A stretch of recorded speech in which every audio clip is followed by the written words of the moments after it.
Assalamu alaikum and welcome to this session where we meet ladies of the Ahmadiyya Muslim community, ladies who've been involved in the organization of the Jalsa Salana from the ladies' side.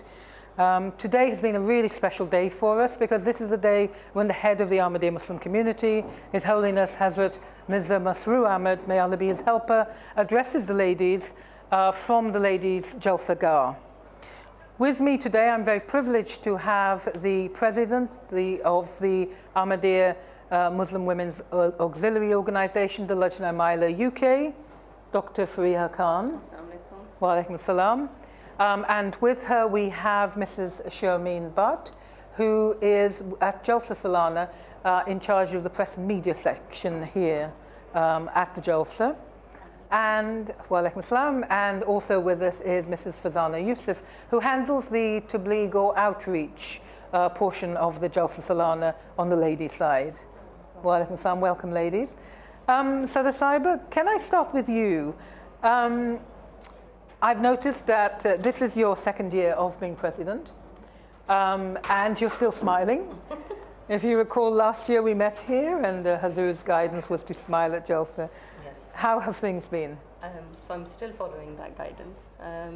Alhamdulillah, things have been really well, and all I can say that it is purely Allah's grace and also blessings of Khilafat.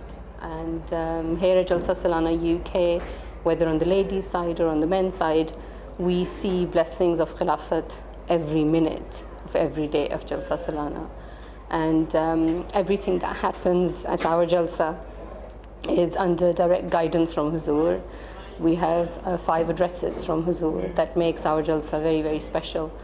I just ran into a woman who is visiting our Jalsa from Germany. She just stopped me, she didn't know me, and we started talking and she was congratulating. I know the Jalsa hasn't finished, but for ladies' side, obviously Saturday is an important day. And at the end, she said that I would write to Huzur and I would write in my letter that Huzur, your Jalsa was very good. And she said, although Huzur visits and graces with his presence at Germany Jalsa as well, and although everything that is here is in Germany Jalsa, but UK Jalsa is special because it is Huzur's Jalsa. And I think we see that throughout the preparation for Jalsa as well, and throughout 3 days, that each and everything he cares for and he's overseeing directly himself, and he guides us constantly. And we see that blessings of Khilafat, Allah's grace, Allah covers our faults, and our Jalsa is an amazing experience for everyone, for us as well as people who attend. Alhamdulillah, this year weather has been really good, and that has helped. And I can see, and obviously we would know the final attendance figures tomorrow, but I can see large crowds have come, alhamdulillah, and they have come from all over the world. So it has been very special, very emotive as well. And this is a Jalsa that does attract, as you Yes, say, absolutely. people from all over the world, because I love the term Hazur's Jalsa. That's high praise coming from Germany. So the Germany ladies put on a very good Jalsa this year, so that is really high praise for us. Can I ask Shameen, press and media, it's a difficult role. You're having to deal with inquiries, comments from the media. How has that been this year? Alhamdulillah, we've been very busy yesterday and today. Yesterday in our the first day, and today Saturday being, as Sadr Sahaba said, when Hazur graces the Lajna Jalsa Gah. It's a very special day for everyone. So the media interest reflects that. The media has been very interested in various things this year. I've noticed maybe a little bit of a change in the approach of media. We had UK media and then we had international media. But most previously we used to get just generic queries, and they were just interested about just overall basic things. But now they are, alhamdulillah, it seems that they, by continuously coming to our Jalsa, they have come to understand what the Ahmadi community is about. So now they ask specific questions. They're interested in stories, and interesting stories in relation to spirituality and Khilafat. I think they're really interested. They're very keen to know what is this amazing magical connection these people have with Khilafat. So there's been varied interest and very humbling, and alhamdulillah, very busy. Yes. Alhamdulillah, that sounds excellent. I think it's so important is that we as a Jamaat are, I think, very open in welcoming people and saying, come look at us, come see what true Islam is. Exactly. And particularly, I think, as you say, the media is always interested in what women are doing and what they're up to. They're very keen. They're very keen and still curious, keen. aren't But they? previously, their questions used to be perhaps more sort of generic and sort of texted, if even. But now they are specific, and they need to know what individuals think, and they especially ask for interesting stories and specific questions about why so and so feels the way they feel. So it's been very interesting. And they're especially interested to interview women. Very interested. Yeah, especially our younger generation. Yeah. Yes. Who, mashallah, are very articulate, aren't they? And in my experience, they are articulate and ready to defend Islam. As Sada Saba said, it's only and only because of the blessing of Khilafat and their connection with Khilafat that some of our young ladies are amazingly eloquent, yes. Because Huzur has guided them over the years. We received a lot of guidance from Huzur about specific guidance, general guidance, and it has given them confidence. Actually, over the years, his training has given them the confidence to go out and face the media and show them the true picture of Islam and how Islam empowers women. On that note, can I come to you, Fazana, and let's think about your department really, because Tabligh or outreach is, if you like, I kind of see it as sort of one step on from press and media almost. People are interested. How do you develop that interest? And particularly here at Jalsa, we've got a 3-day event. What happens at Jalsa from your end? So I think the planning for our department actually starts when the Jalsa finishes and we start preparing for the next year. And we think about the sorts of questions that we got from our guests and the sorts of issues that are of interest to them.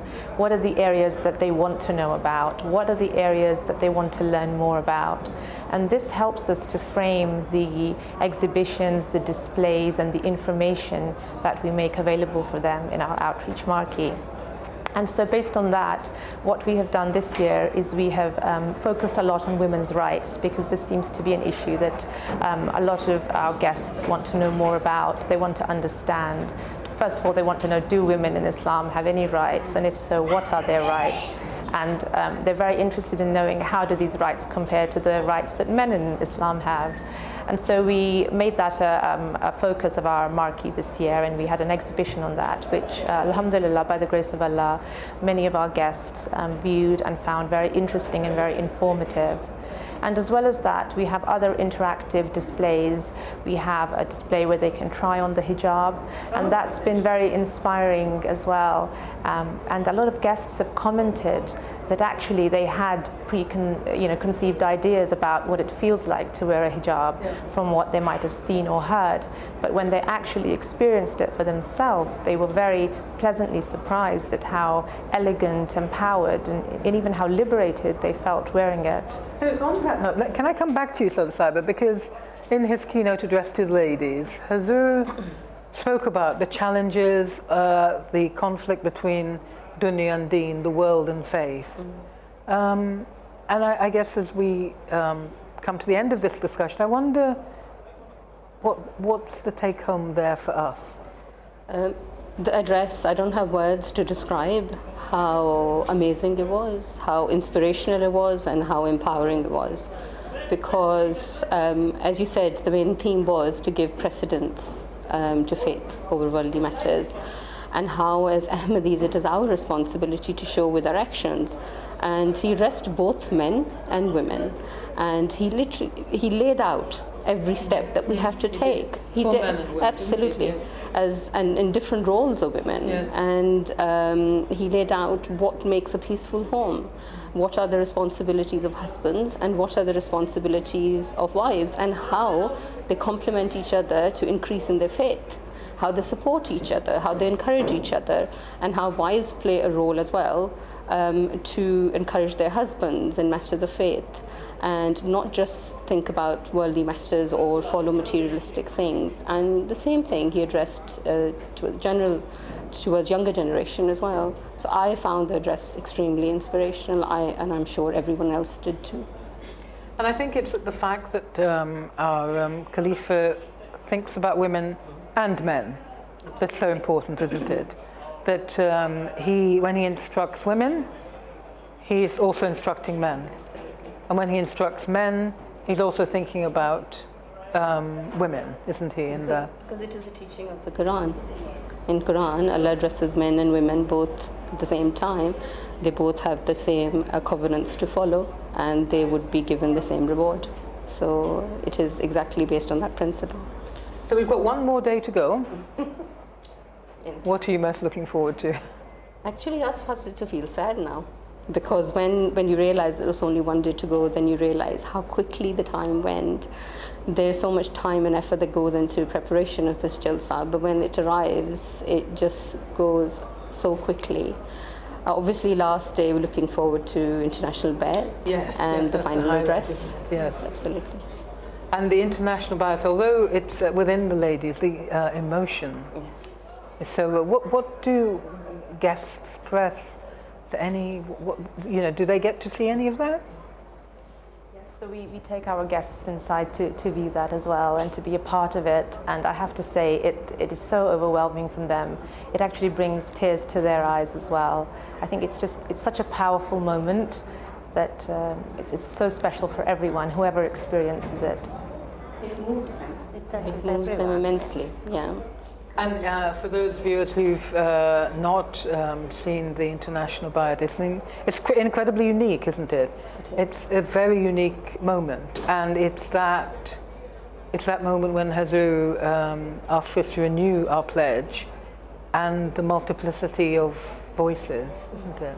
Even within the ladies section. And the powerful effect those words have on your heart, and everyone is thinking about their own self-reformation and their own pledge of allegiance and their own whether we are fulfilling those covenants or not. And it is extremely powerful, very therapeutic, spiritually uplifting. And if we take it from that bed to next bed and try and fulfill our pledge, then we have achieved what we have achieved. And it's been happening every year for so many years. It is. Yet it is as amazing as it is each year, and it stirs emotions which are beyond expression at times. Yes. Ladies, thank you so much for speaking with me today. Viewers, of course, we've got tomorrow to look forward to. We're going to leave you now with a short documentary about the history of Islamabad, which we hope you will enjoy. Thank you very much for being with me, ladies. The documentary, again, is called The Holy Ground, and it will be playing when we go out. So thank you very much, ladies. Assalamu alaikum wa rahmatullahi wa barakatuhu.